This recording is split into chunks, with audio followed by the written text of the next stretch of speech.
Sunday morning, we're going to start in Hebrews chapter 11 in our church.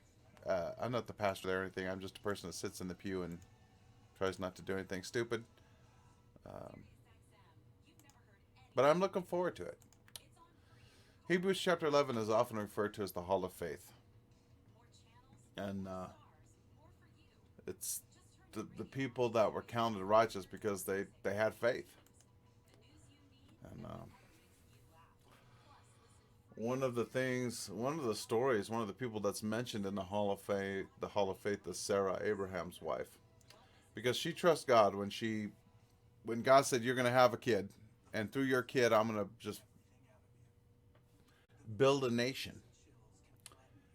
And the Bible says at the time when God said that to Abraham, Sarah laughed. And the reason I like that story about Sarah being in the Hall of Faith is because her singular act of unbelief is we're still feeling the effects of that today.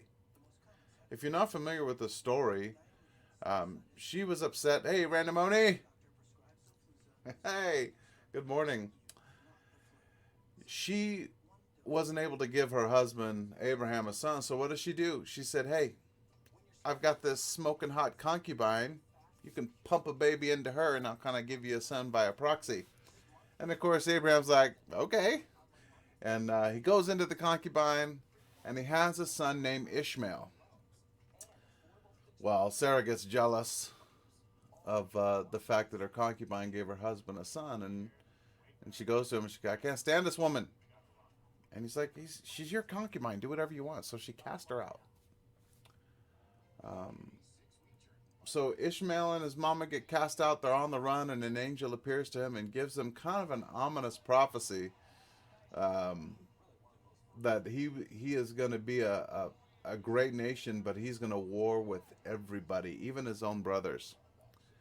Well, if you know anything about the Nation of Islam and where Islam came from and whose bloodline Muhammad is, it's Ishmael. And they claim their ancestry to Abraham the same way that the Christians and the Jews do. Christians more of a spiritual ancestry, but the Jews definitely through blood. Well, the Islams do as well. Islam was born from a lack of faith and unbelief from Sarah. Think about this. If she wouldn't have done that, 9/11 probably wouldn't have happened.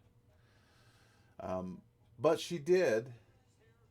She makes this terrible mistake. She laughs when God gives her a promise, but she's counted in the Hall of Faith. And the moral of that story is that I know that sometimes our friends and our family like to judge us by our past mistakes, but God doesn't.